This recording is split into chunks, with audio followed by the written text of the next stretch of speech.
Can I do a little impersonation of somebody I met when I lived in Tewksbury? I had a bunch of model airplanes. This guy was kind of a friend. I said, "Hey, I got this model airplane I want to show you." And he said, "Oh yeah, that's wicked awesome you got there. Yeah, that's my impersonation. I've done that impersonation for 25 years." And that's a different kind Wicked, of accent, right? yeah, a little, yeah. But the word wicked is sort of universal around Yeah. New England. You'll find that pretty much everywhere except for Connecticut for the most part. But all Yeah. the other New England states, wicked is an adjective, a noun, a verb, all of the above. So, Yeah, I still say wicked awesome. I think it was a great thing. I picked up and you y'all. should. I picked up y'all when I lived in Dallas. Yeah. Once you use that, you can't let go. It's such a useful thing to say. And I picked up wicked awesome. So it's wicked awesome, y'all, I'll say sometimes. But There you go.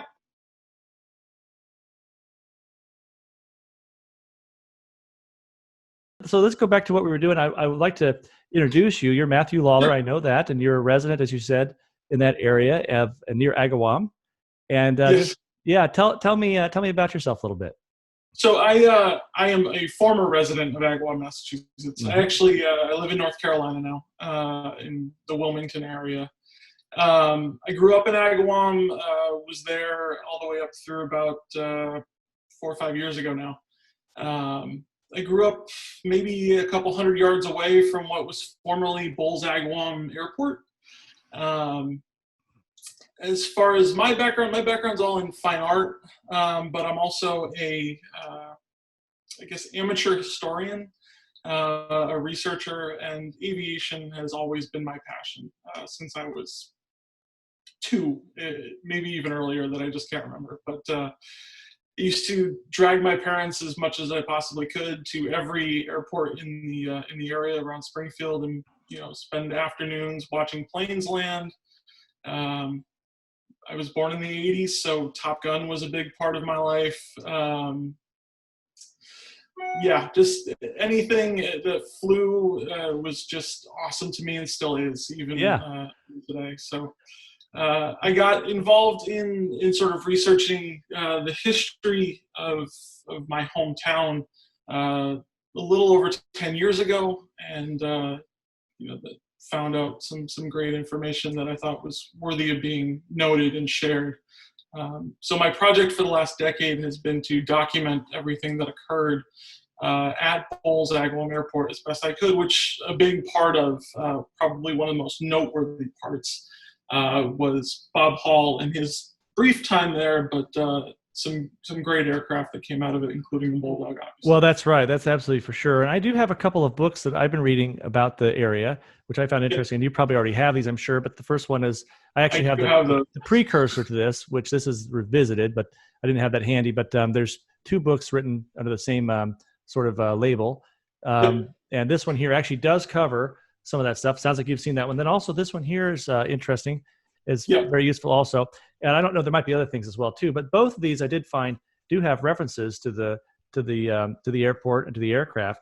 I've scanned in the photos from this one here. I'd love to have better photos if I could sometime, but in this section here we have a picture of Zanford Granville with the GB, and then beneath that this picture of Russell Thaw and Bob Hall, and then on the next page we have the Cicada, which of course I think is I say that Bob used up all the ugly he could find on that airplane, and then he didn't have any left for the Bulldog. But it's a very unique paint job on that airplane. Yeah.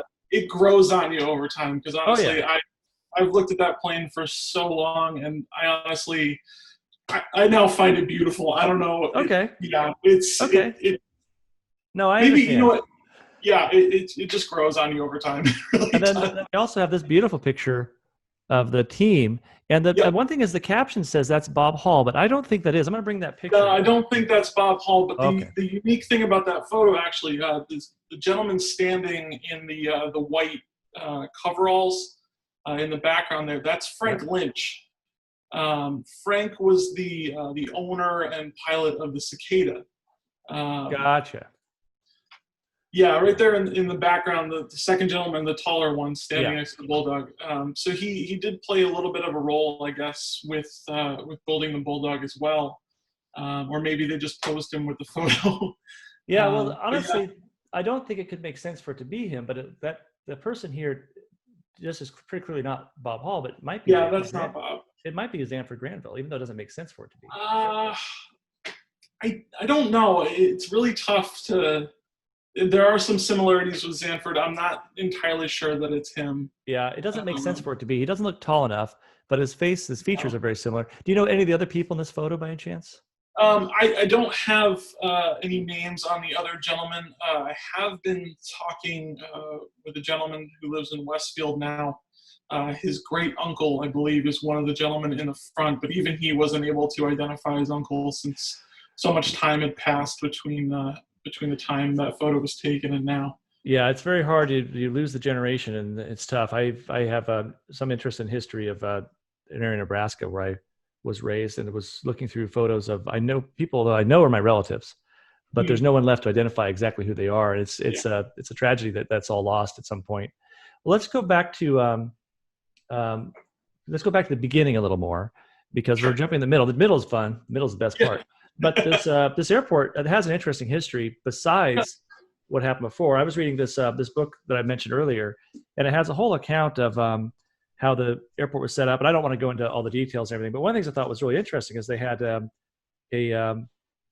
group of military planes come in. It was like 400 airplanes came in. It's called the Eastern Air Maneuvers. You know about that? Yeah. That was 1931. That was 31, yeah. Mm-hmm.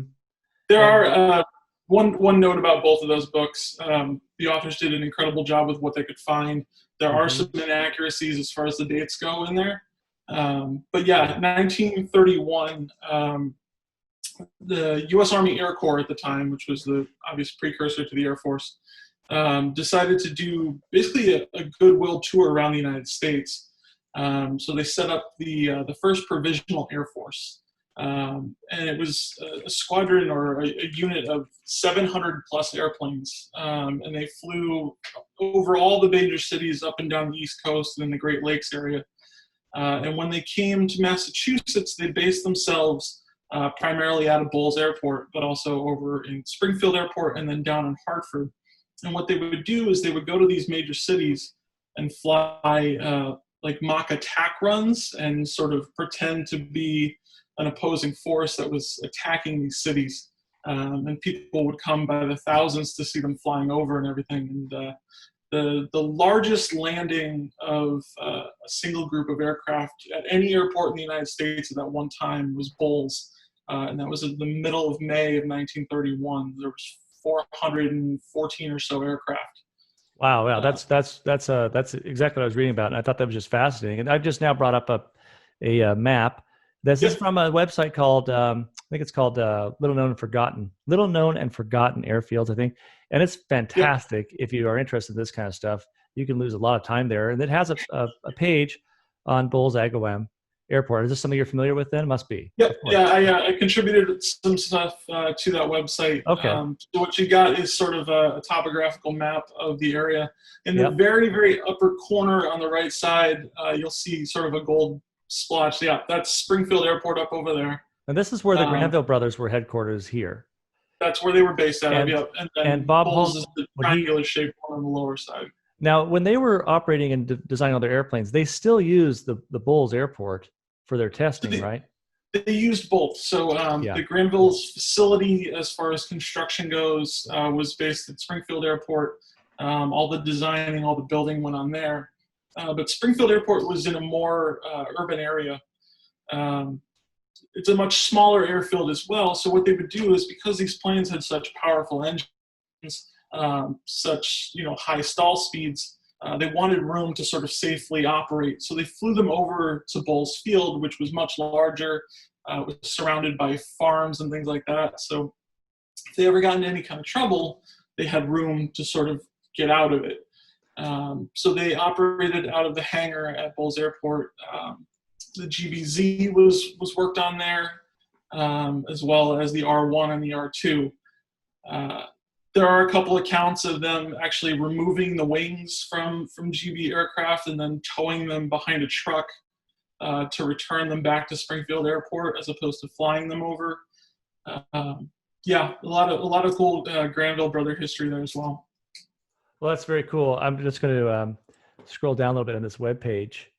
and we'll see if we can. I didn't know you contribute. This is really, really helpful. And I'm going to show on that page a picture of the hangar, which we see in the background of photos of the Hall Bulldog. The day it rolled out on August 15th, which we were very helpful on Facebook.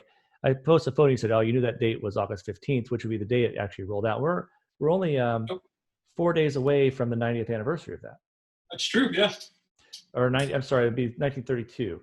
So 88th anniversary of that. Yep. And here's a picture of that hangar. This is the stands that were there. Those are the grandstands. They were sort of the opposite corner of the field. If you're ever looking up the airfield online, St. Anne's Country Club is now positioned basically where the grandstands are. Gotcha. And here's our big hangar. It's just called the huge hangar. I even saw it in one of the books that they had a huge hangar. It's called the huge hangar. Okay, so there's the picture of the huge hangar. And we've got some more maps. Now this here, is this the layout of, well, this is the Springfield Airport. Nope, that's actually Bowles Agawam Airport. Okay, Bowles Agawam. Okay, so this is what it looked like. Mm-hmm. That's a very unique sort of setup that was designed in for the sort of wagon wheel almost for the runways. Mm-hmm. So here's a good that picture. Circular taxiway and then all of the sort of spoked runways that come off of it. And it's important for people to understand that we're looking at this, but this is long gone.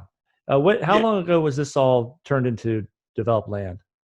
So it went through a few different iterations, but the final closing of the field came in 1979, and then it was bulldozed to the ground, unfortunately, in 1982. December of 82 into January of 83. And this is the lovely cicada that you are fond of here, and so everybody can enjoy that. And there was a crash into the hangar. Do you know the story of that? You must know the story. Go ahead and yes. So the Cicada was the second plane that Bob Hall and his team built for a gentleman named Frank Lynch.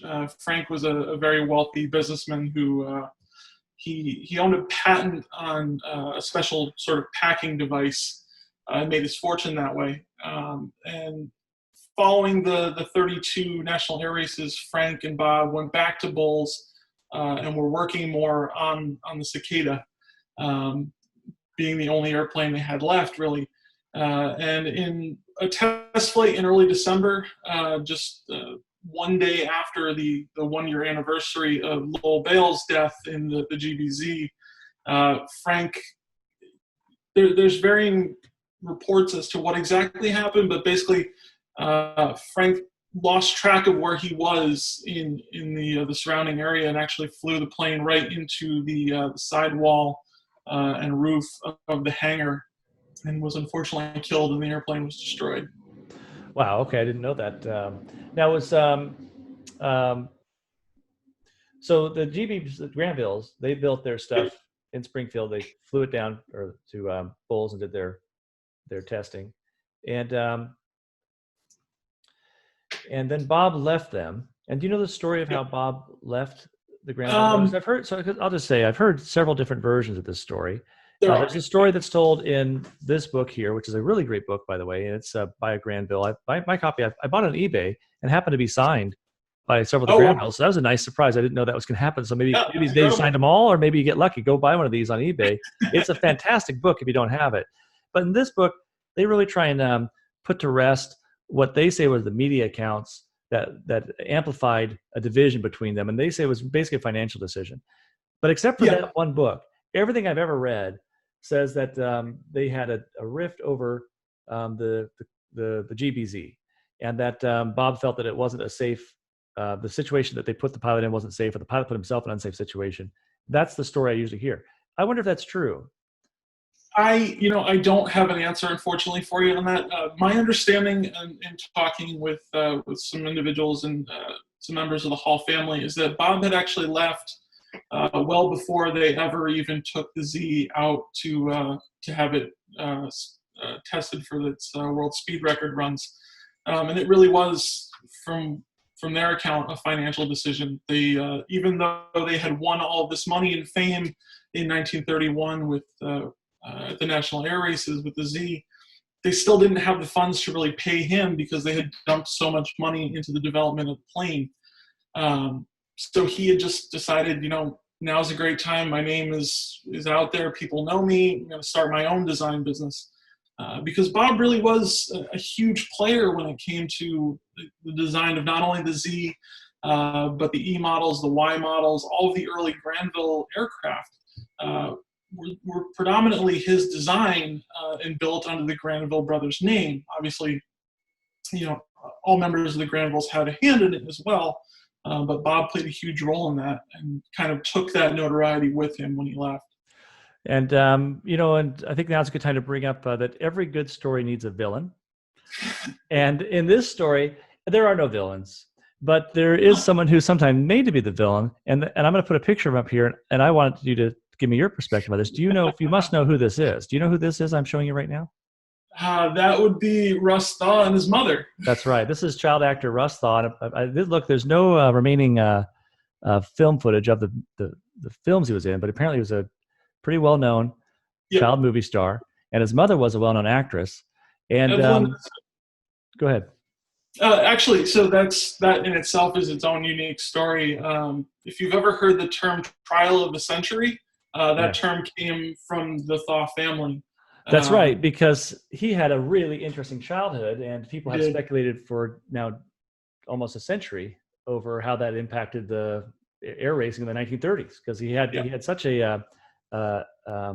such connections in air racing. Yeah. He was involved with the Granville brothers and with Bob. And I'll tell a little bit of the story, but you probably know more than I do. But his father, we think maybe it was his father, was a wealthy man, and was convinced that his at the time his mother's boyfriend was a rapist and had raped her, and decided to go ahead and shoot him in broad daylight, or maybe it was dark. It doesn't matter. But anyway, in the middle of public, there's no question he had shot him. Basically, declared him to be a rapist and shot him, and then in the trial of the century, was eventually, I think, acquitted on insanity, an insanity defense. Is that right? So yeah, for the most part, his name was Harry Kendall Thaw. Harry was a very, very wealthy man. He got into a dispute. Trying to remember the name. Sanford White was the gentleman he shot. Sanford is famous for being an architect of many different buildings. Rosecliff Manor in Newport, Rhode Island was one of his designs. But he was known as a womanizer, and going back, Russell Thaw's mother was Evelyn Nesbitt, who was at the time a Gibson girl, which was the equivalent of like a supermodel of the day. And there was a story that Sanford White had gotten Evelyn drunk one evening at a party and had relations with her. Whether that's true or not, whether it was actually rape, we don't really know that.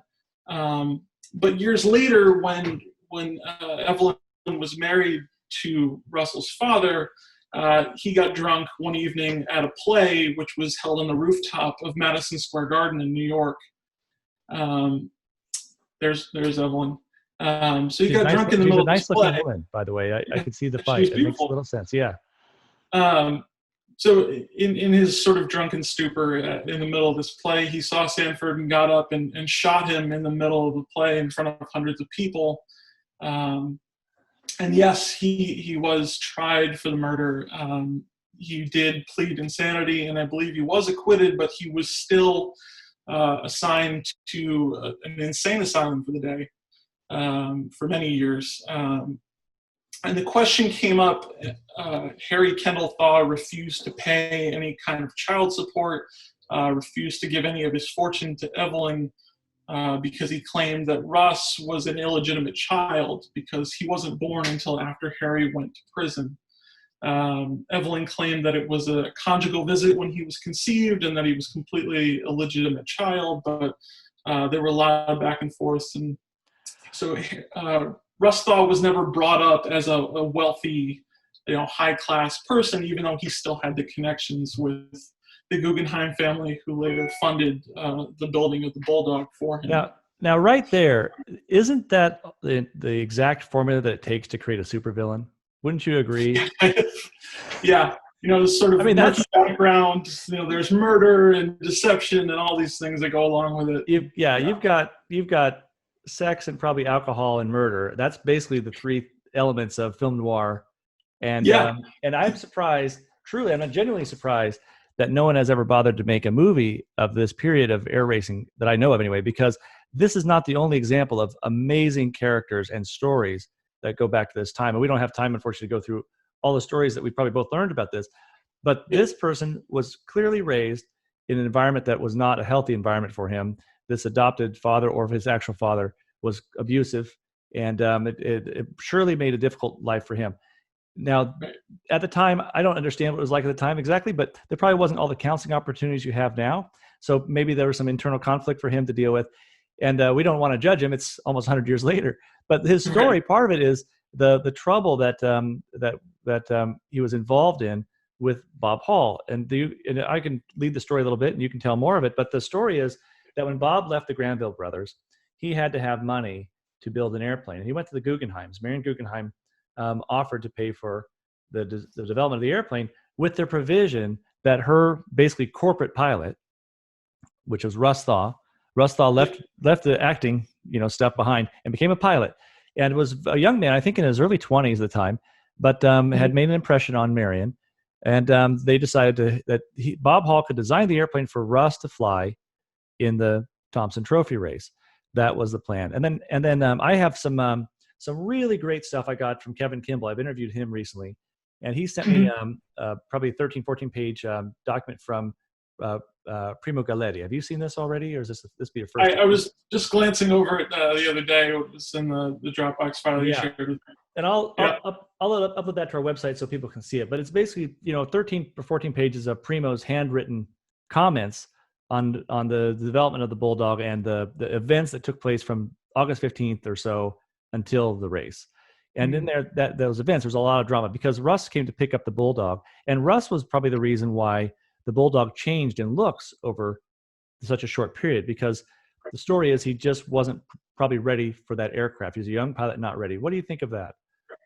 There, just like sort of why Bob left the Granvilles, there's a lot of different stories out there as far as, the interaction between Bob and Russ Thaw and why the Bulldog kept changing. Having read a lot of them, personally, I kind of feel that, the Bulldog was a fairly well-designed aircraft from the get-go, but Russ just wasn't really ready for it. So his initial response after his first flight was he didn't feel like it was built to be a racer. He didn't like it right out of the gate. And since there was this contract with Mrs. Guggenheim that only he be able to fly it, Bob kept going back and making edits primarily to the rudder and the tail fin design to try and make it more stable. Let's just talk to that for people who who don't know as much about this as we do. But this is the aircraft on August 15th when it rolled out. I think we've identified this photos in front of the huge hangar, as we called it. Here it is. That's the original rudder and original tail fin. Yeah, with the original tail. And then after that, there was an effort to kind of tame it, and they added a little bit bigger rudder. Now you can see that's not painted. And after that, they added a dorsal fin. This is actually a fin. It's hard to tell in this photo because it's black and white. But that's an aluminum dorsal fin. And now you start to get kind of like that GB kind of look in a way, which, where the canopy line just kind of stretches back to the tail. It's a little bit like that. But in the end, they went with the racing tail. And I'll just show that picture here. That's the tail they went to. We call it the racing tail. And some people say the plane might have gotten worse through some of these changes. But for whatever reason, that was considered to be better for Russ. Mm-hmm. Yeah, so over time, there were suggestions that the torque on the engine was causing the plane to roll a little bit, and that, whether it's true or not, whether Russ couldn't handle that roll and just didn't know how to correct for it. They kept making these changes to the tail fin and rudder. So as you said, a slightly larger rudder was the first attempt, followed by that connection panel sort of between the back of the canopy and the top of the fin. If you look actually in this photo compared to some of the other ones on race day up in Cleveland, they added this little tab to the back, and that tab itself was enlarged at some point. So that's sort of the smaller version of the tab. Later it gets slightly larger. We can also see in this photo RWT for Russell William Yep. Thaw, and that on race day that was taken away at some point before the races. So Russ goes and tests out the plane. He has trouble with it for whatever reason, whether it's not the right design for him or whether it's his ability to fly the plane. But regardless of that, he eventually comes to terms and he agrees to fly the plane in the race. But then what happens after that? He just very suddenly backs out, and the reasoning, I'm not really, I haven't been able to find a concrete answer as to why he suddenly backed out, even though all these modifications have been made for him. There was going to be an attempt to fly it in the Bendix race, the cross-country race before the Thompson Trophy in Cleveland, but because of this sort of compressed schedule and Russ's sudden dropout, the plane wasn't ready in time to get out to the West Coast for that race. In fact, a couple of days before, Bob had to fly down to New York and basically negotiate with Marion Guggenheim to allow him to fly the plane, because Russ just was completely unwilling to do it at that point. And it was either the plane was going to be sitting there and doing nothing, or someone was going to have to fly it. And there's a story that he had bought the airplane, or that a group of investors had bought the airplane back from Marion Guggenheim, but that doesn't seem to be true. There was no money to do that. And it took them so long to negotiate that they missed everything but the Thompson Trophy race. I wonder what would have happened at the Thompson Trophy race if they had even had a few more days, because they were pressed for time. They were literally changing the airplane until the very last moment. Under terrible conditions. The contract was to have the airplane done by August 15th. Yeah. And I believe the Primo says that the price for the aircraft was negotiated, like preset to, like, I think $15,000. And I believe they lost $500,000 by not making the 15th, which I think they missed by one day.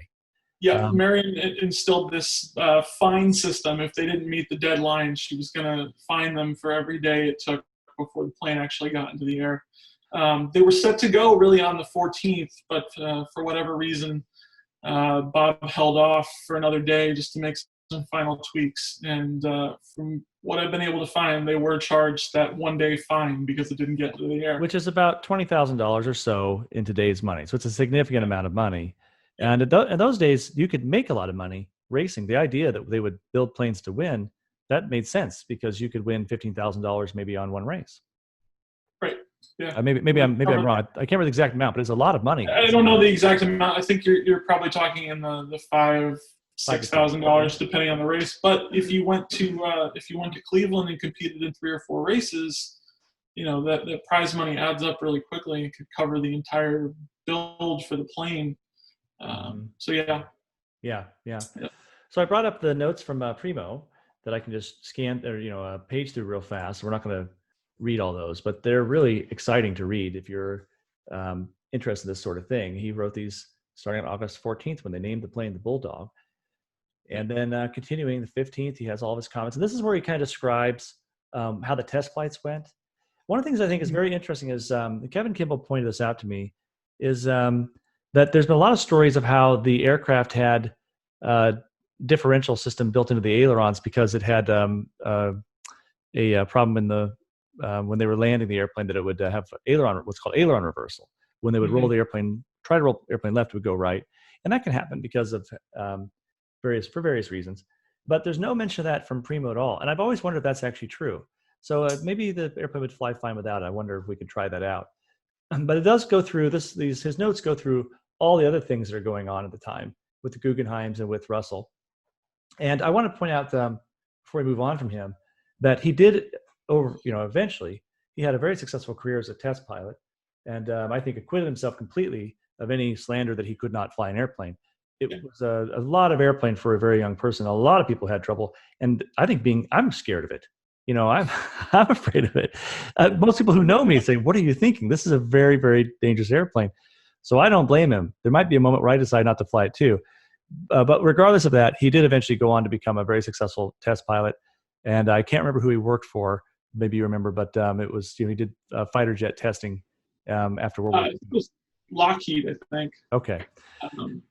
Yeah, so we can. Yeah, he did. He after his run with Bob, the following year in 1933, he was flying. I think it was the R2, which had been upgraded from the previous year. He was part of the Granville team flying in the Bendix race. He dropped out in the middle of the race, unfortunately, after watching Russell Boardman crash, and unfortunately was killed in that too. But yeah, he did go on and fly for the rest of his life and was fairly successful at it. I mean, the reality was, and he was a young man, this was his first sort of jump into racing aircraft. He'd flown Marion's personal aircraft for the Guggenheim family around, but he was never a racer. And it's kind of like,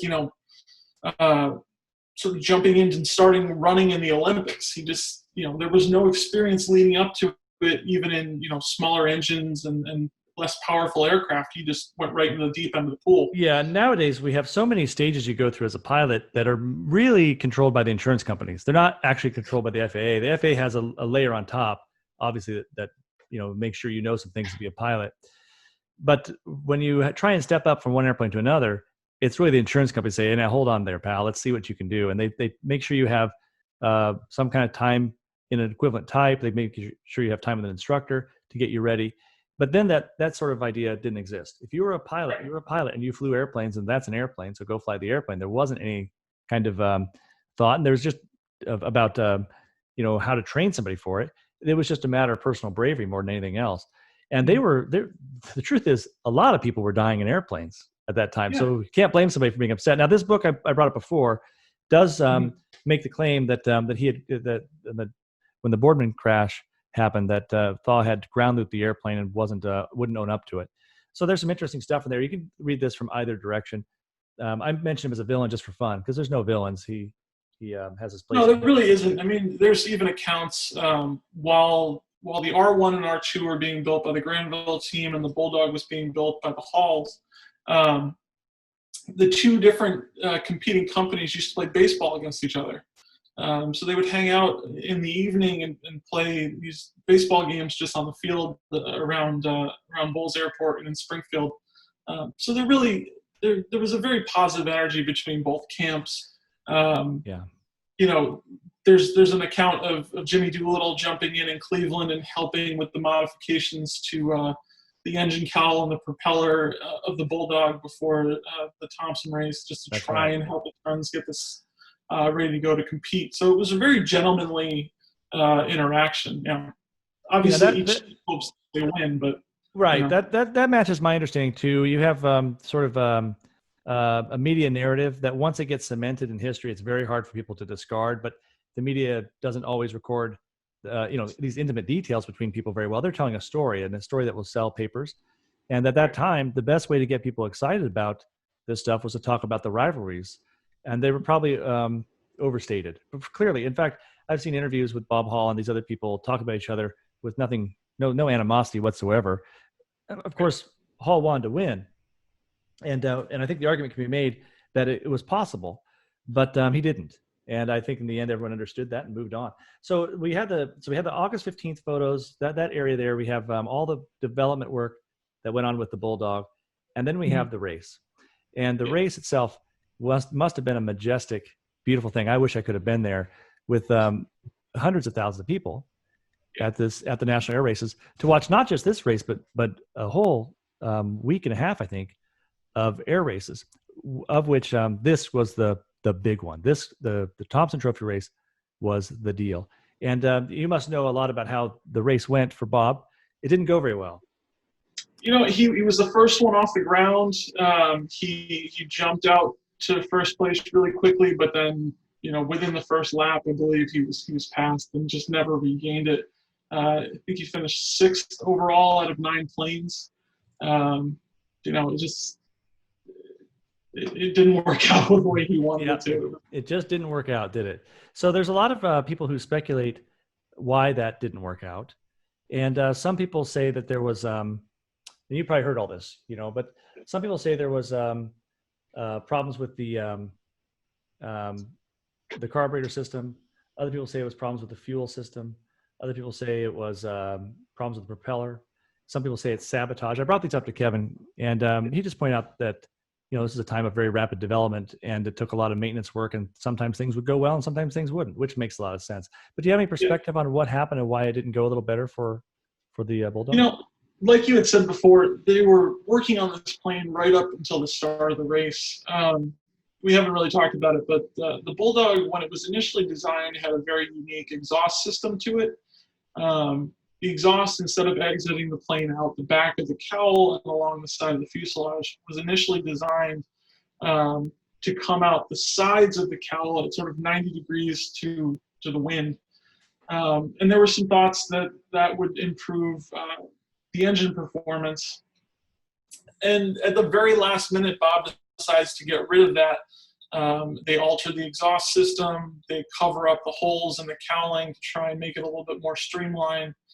There were just not to say that plays any role in how the plane performed, but just to say that they're constantly working on this, trying to get the plane ready, and in such a short timeline. I think it was an unfortunate situation, but Bob had to rush to get the plane there. The constant modifications with the tail to kind of appease rust thaw left him no time to really work on the power plant and the propeller. So if they did struggle, if there were problems with either one of them, he just never really had the time in his schedule to correct them before race time. So I don't know. I don't know. Yeah, it could be a combination of many things, and of course, I'm a competitor, and after every competition, everyone looks at their wounds and tries to figure out all the things that didn't go their way, and they imagine, well, if only this hadn't happened, if only this hadn't happened. But everybody, even the winner, can do that. The winner could also say, well, I could have done a little better here and there. We could all make those, those changes if we could. We would all do better. But in the end, one person wins on that one day. That's what matters. I have this video here of the Bulldog taking off, because I think it's just interesting to see that. I don't know of very many videos. I have 3 or 4 video clips that are very short each, like 4 or 5 seconds. This is just one of them. And you can see it rising in the air there, and then followed immediately by the GB. As you point out, the Bulldog was in the air first. That's because they didn't all start together. They had to do a staggered start. Instead, after that first lap, the GB was just so far ahead that no one had a chance. In fact, I think it lapped everybody. I think, it did. Yeah, and but the stories I've read in one of the books I have says that after the first lap or so, the Bulldog's engine just stopped producing good power, and the audience could hear that it wasn't developing power well. I don't know if that's confirmed by anybody, and there's no way to find out really now. But some of the accounts say that there was an engine problem that developed during the race. In any case, the Bulldog was fast at one point. It did at least 275 miles an hour, which was an amazing speed. At that time, it would have been a world record just, I think, the year before. So it had the potential to be a fast airplane. Having said all that, at some point the race is over, and you win or you lose, and you move on. And in this case, the fate of the Bulldog is, to me, tragic, because they get it from the race, they take it back home, and then you must know the story. Tell us what happens after they get it back to Agawam. Well, actually, they never really brought it back to Agawam. The plane stayed in Cleveland, and Bob and his team came back to Agawam themselves. They left the plane behind. I had never heard that before. How if you don't mind me asking, how do you know about that part of it? I didn't know that. There were some written accounts. I'll have to send them over to you. But they more or less kind of abandoned the plane in Cleveland. And this is how it got to the Cleveland Model Supply Company at some point. Maybe I didn't know. And that's kind of how that ended up happening. Okay. That, I think, speaks to the fact that there were the stories that maybe Bob had bought the plane back from the Guggenheims before the race. But I think he just kind of abandoned it there because he didn't own it anymore anyways, and it really wasn't his responsibility after the race. I haven't been able to confirm it, but I was told that Russ actually took the engine from the Bulldog and installed it on a Lockheed aircraft that he flew around for a while. The engine cowl and the canopy cockpit cover ended up with Cleveland Model Company, who used it to produce models of the plane later on. But they were donated to the scrap drives of World War II and lost. And as far as the rest of the plane goes, just kind of lost to history. I don't really know where it went or why. So I did not know anything about this. Absolutely fascinating. I'm so glad that I can talk to you about this. So I had always thought the plane did make it back, and Instead, I'm just enjoying that point so much. I'm going to repeat it, that to make sure I have it cemented, that the plane stayed in Cleveland, that that Bob felt that it was not Bob's responsibility. That's a good point. His responsibility. I mean, I can't say that's exactly how he felt, but well, it wasn't his airplane. It wasn't his plane anymore. Yeah. He had made this deal with Marion to fly the plane in the race. She had bought it and owned the plane outright, and basically his responsibility was to fly it in the race. And when that didn't work out, and that was sort of the end of his contract with them. And as far as I know, he just kind of walked away from it. Now, I've read accounts that it was flown after the races by Bob, but maybe there's no truth to that. Do you think it was ever flown after the race? I have a sort of a noted, it's not his original log, so without that I couldn't verify it, but I have sort of a handwritten note of the flights of the Bulldog. There's nothing on it, on that sort of note as far as time after the Cleveland race. Well, there's so many things I hear that don't prove out to be true. I'm going to assume that it's that it flew in the race and that was it. And then maybe if we hear something else, then we'll learn otherwise. So given that it didn't probably fly after the race, this aircraft only really existed for about 3 weeks. Yeah, August 15th until the first week of September, and it was done. Yeah. I think if you total up the hours, it's only like in the air for a total of, I think it's 20 hours, and that's between testing and racing. Wow. It's an incredibly short amount of time for a fairly well-known aircraft by a great designer, but yeah. So what do you think that foretells for our success to build a replica?